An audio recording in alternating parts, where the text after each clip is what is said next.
Well, it's finally coming, the big gun grab that firearms owners have been talking about and have seen coming for years. Today on Don't Talk TV, I'm going to talk about upcoming amendments to Bill C-21 that will outlaw a huge swath of firearms.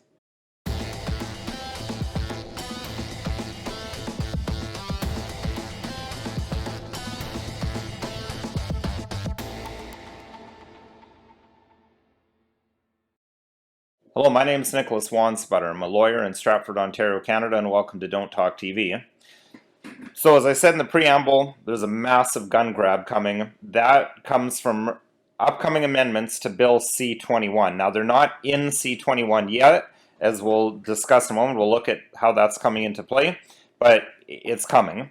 Now, Bill C-21, just as a refresher, is a bill that's currently before the House of Commons. It's a rehash of Bill C-21 from the previous Parliament, which I covered in episodes 10, 11, and 20. And then I also talked about it in episodes 103 and 106, which are the current iteration of this bill. Now, normally, as you know, what I like to do is show you what I'm talking about. So, I'm not just making things up. You can see what the laws actually say. And to do that, normally what I do is go to parl.ca, the Parliament of Canada website, Legis Info, and here I have Bill C-21 from the 44th Parliament, first session, which is ongoing right now, to look at the bill. And you can see the status of C-21, completed first reading in May of 2022, completed second reading in June of 2022, and currently is in consideration in committee. Now, the reason I can't show you these amendments that are being proposed is because they've only published the committee meetings up to November the 3rd of 2022, whereas the amendments that we're talking about in today's episode come from November the 22nd of 2022. So where I'm getting the information on that from is from Caliber magazine, which is the magazine of the Canadian Coalition for Firearms Rights. They're a very reputable organization, ethical in their reporting, so I believe that they're very credible in the reporting of this. They're not making this up. So this is from Daniel Fritter, and published on November 22nd, 2022, essentially reporting live as these amendments are being proposed. And what he reports is that in today, or the 22nd of November, House of Commons Standing Committee on Public Safety hearing, Liberal MP and former police officer Paul Chang introduced a motion to amend Bill C-21 to prohibit nearly all semi-automatic center-fire firearms, codifying the 2020 OIC, including the prohibition on AR-15s, with this notable change that it also seeks to prohibit all semi-automatic center-fire firearms that can accept a magazine capable of housing more than 5 rounds. Now, you could split hairs and say, well, this might allow some semi-auto shotguns that have a tube magazine, but in reality, what we're talking about is the banning of all semi-automatic firearms that are worth a darn for self-defense. And make no mistake, that's what this is really about. A lot of the focus has been on sports shooting, which is a legitimate pastime.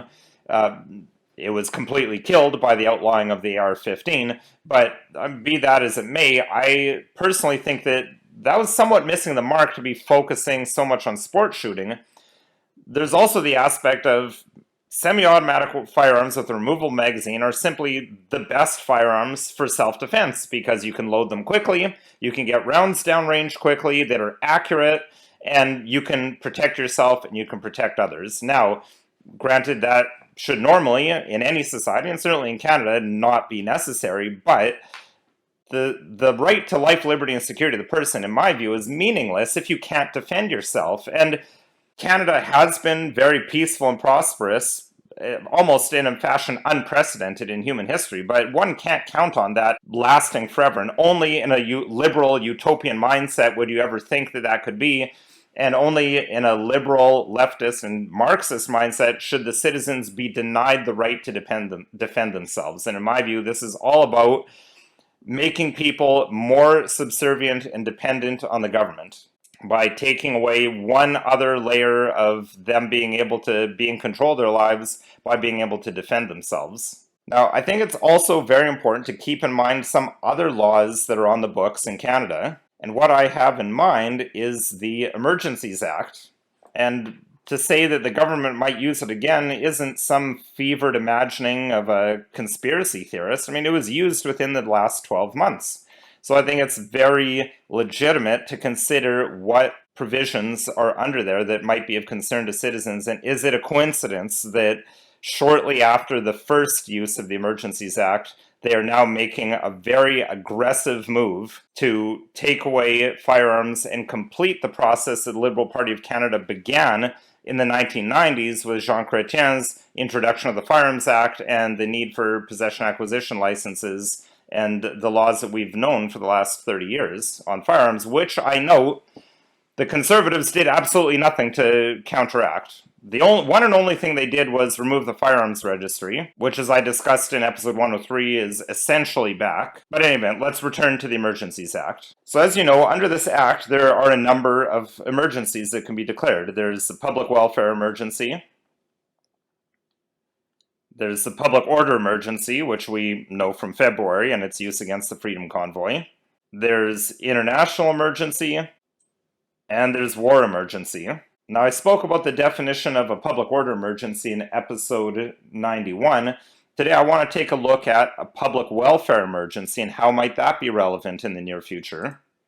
If we look at the definitions, a public welfare emergency means an emergency that is caused by a real or imminent A, fire, flood, drought, storm, earthquake, or other natural phenomenon, B, disease in human beings, animals, or plants, or accident or pollution that results or may result in a danger to life or property, social disruption, or breakdown of the flow of essential goods, services, or resources, so serious as to be a national emergency. So we know that the meaning of national emergency means essentially nothing when one street in Ottawa being shut down by protests is a threat to national security and is a national emergency. But fire, flood, drought, storm, earthquake, I mean, that's climate change right there.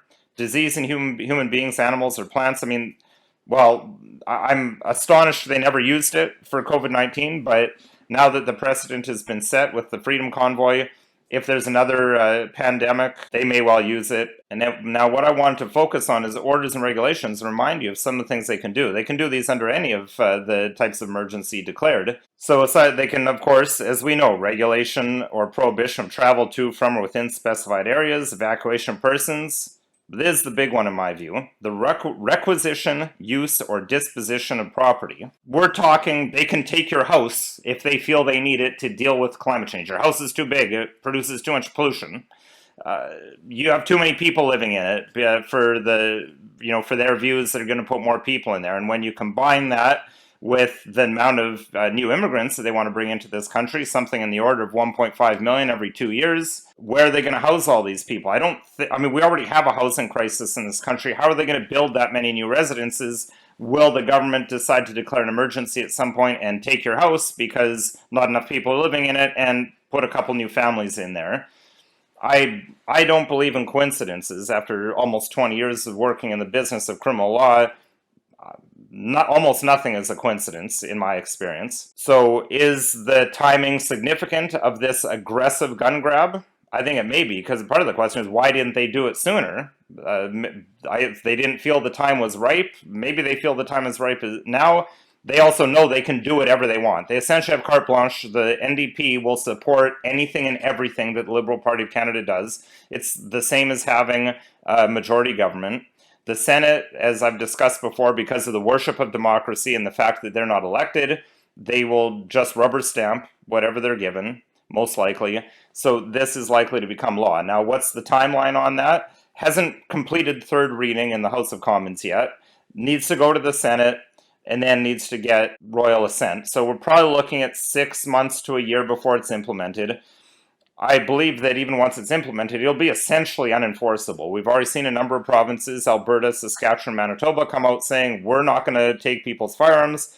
Our police have actual police work to do rather than harassing regular law-abiding citizens who own items that you've now deemed are evil. They may well grandfather them in, but it's clear that the plan is the long game, that eventually Canadians will be completely disarmed. It's part of the whole culture war, the changing of mentality, again, making people more subservient and dependent on the government, in my view.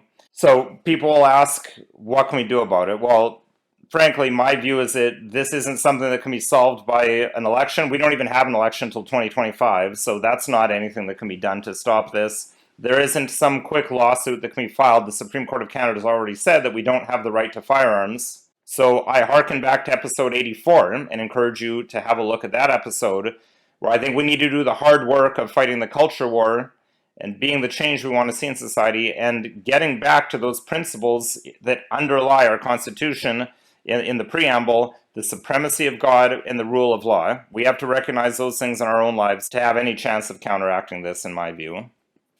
This video, of course, is not legal advice. If you need legal advice, call a lawyer. You can call myself or another lawyer. My phone number and website are listed below. If there's topics you'd like to see me cover on this show, please send an email to the email address listed below or leave a comment in the comments section. And if you found this video at all interesting, helpful, or informative, please consider liking, sharing, subscribing, and following us on social media.